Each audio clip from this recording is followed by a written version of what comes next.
You're dealing with an addicted generation. This is a big time bomb ticking. This is no accident. Indeed, it is by design. I mean, seriously? It was my mistake.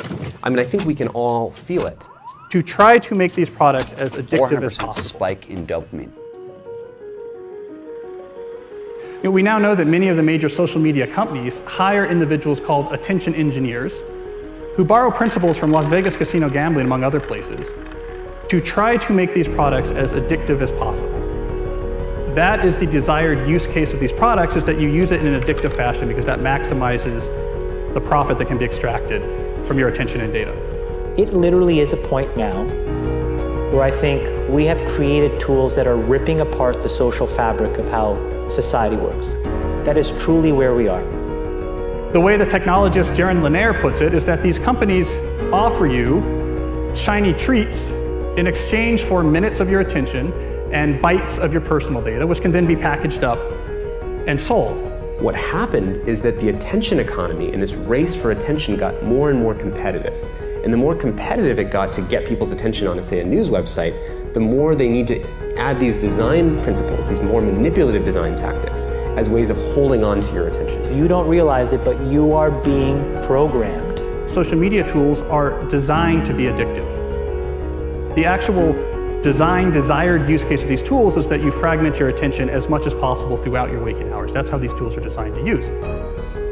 Well, we have a growing amount of research which tells us that if you spend large portions of your day in a state of fragmented attention, so large portions of your day where you're constantly breaking up your attention, take a quick glance, do a just check, and just quickly look at Instagram, that this can permanently reduce your capacity for concentration. I am especially worried about this when we look at the younger generation coming up, which is the most saturated in this technology. And it's very addictive because if you pull on the slot machine arm enough, you will win.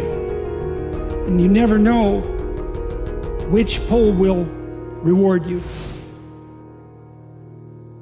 That's an addictive behavior, and it's dopamine that is driving that addiction. So what happens with social media is Robert Sapolsky, who did the foundational research on this at Stanford, calls it the magic of maybe.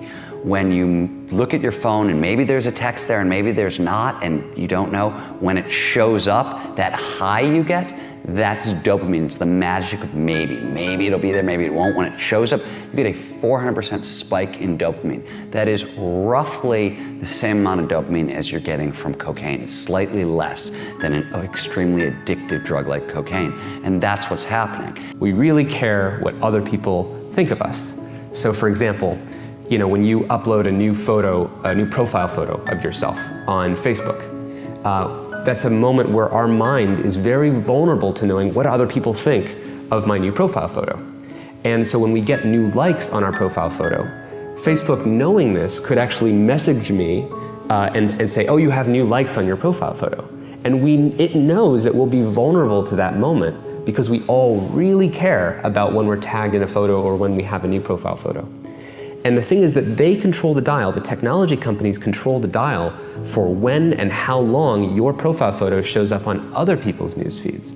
So they can orchestrate it so that other people more often end up liking your profile photo over a delayed period of time, for example, so that you end up having to more frequently come back and see what the new likes are. And it's literally rewiring our brain. Even social media, the challenge is, with these terms like Facebook depression and everything.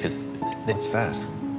This is social media depression because whereas everyone's looking at their feed and they're comparing their lives to other people, their highlights of other people's lives. Wow. And there's actually less life satisfaction, more sadness, depression, and stuff like that. And it's interesting because if you think about things that routinely produce a lot of dopamine, alcohol, for example, there's a drinking age, right? We have a drinking age. The alcohol releases a whole lot of dopamine. It makes you feel really, really good. We say, okay, you can have that, but you gotta wait. You gotta be 21 years old. We don't do that with social media.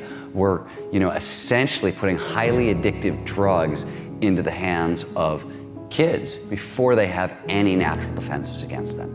And what you're seeing with internet addiction, with social media addiction, it's the same thing over and over. It's people trying to change their state of consciousness with a device, trying to get at the underlying neurochemical chemistry, and it's very, very addictive. And so I would say the problem with the gadgets, and they're amazing things, is that they interfere with they proximately interfere with medium to long-term goals, I would say. And so I think the first thing you have to do to bring them under control is figure out what it is that their use is interfering with. It has to be something important. Right? So you think, well, I want to do something important. Well, what is that?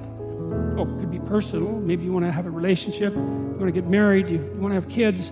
You want to have a career that's meaningful. You want to have a life. You want to have an Abrahamic adventure and be the father of nations, let's say. Well, you can't be ratting away on your cell phone and doing that.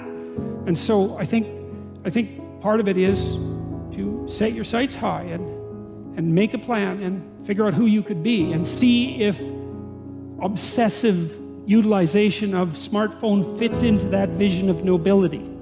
And it will partly, because they're unbelievably powerful communication devices, but so often it's for lack of something better to do, and it also interferes.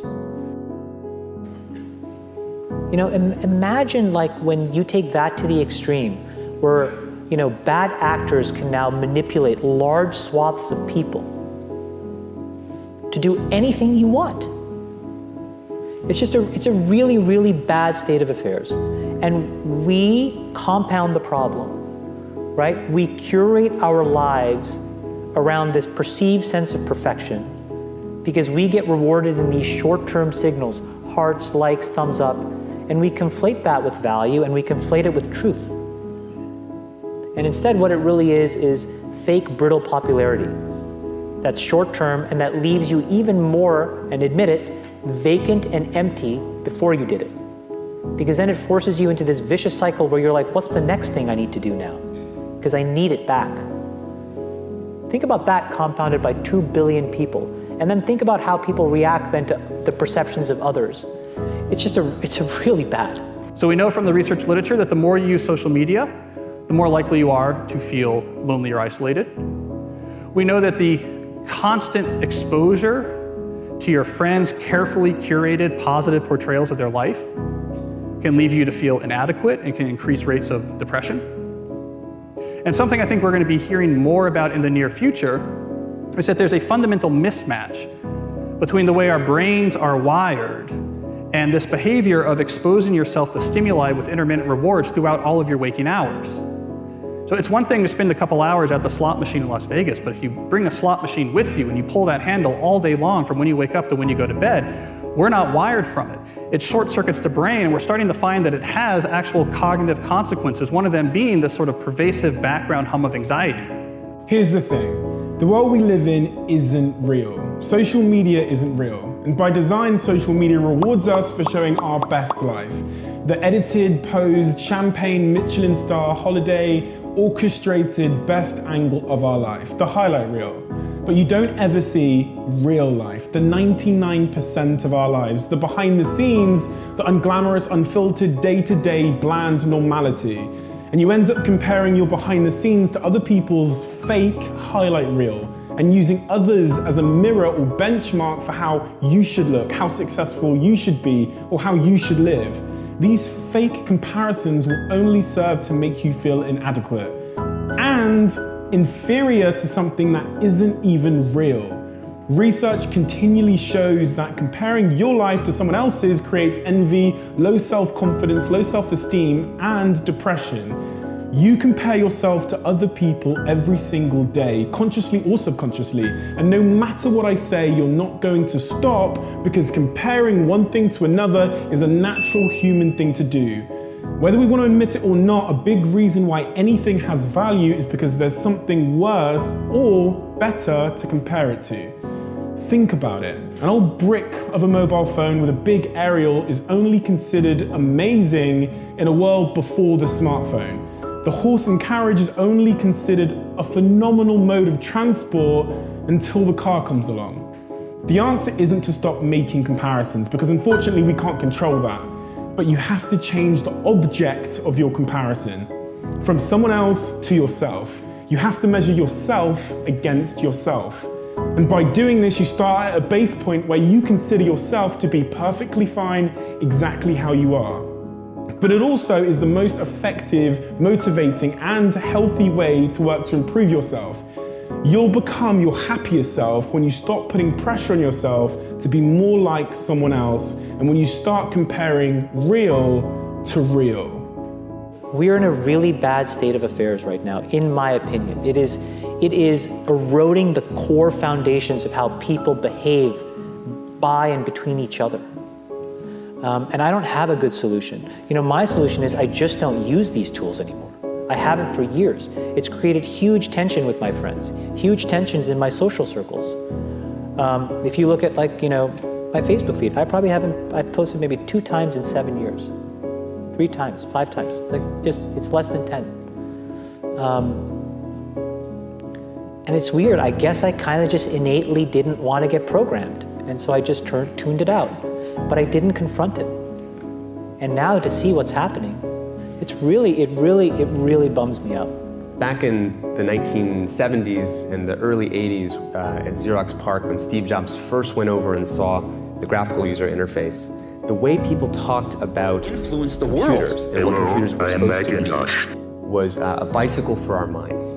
That here we are, you take a human being, and they have a certain set of capacities and capabilities.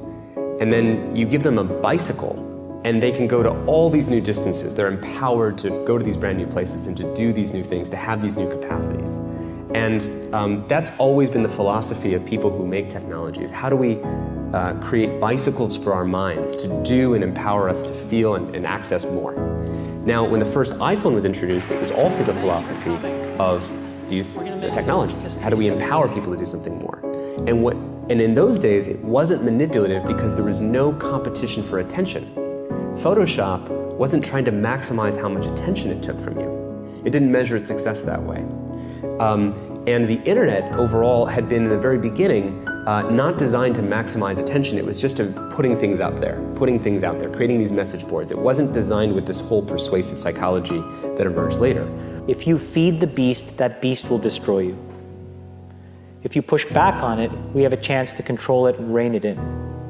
And it is a point in time where people need to hard break from some of these tools and the things that you rely on. The short-term dopamine-driven feedback loops that we have created are destroying how society works. No civil discourse, no cooperation, misinformation, mistruth. And it's not an American problem. This is not about Russian ads. This is a global problem. Mr. Zuckerberg, would you be comfortable sharing with us the name of the hotel you stayed in last night?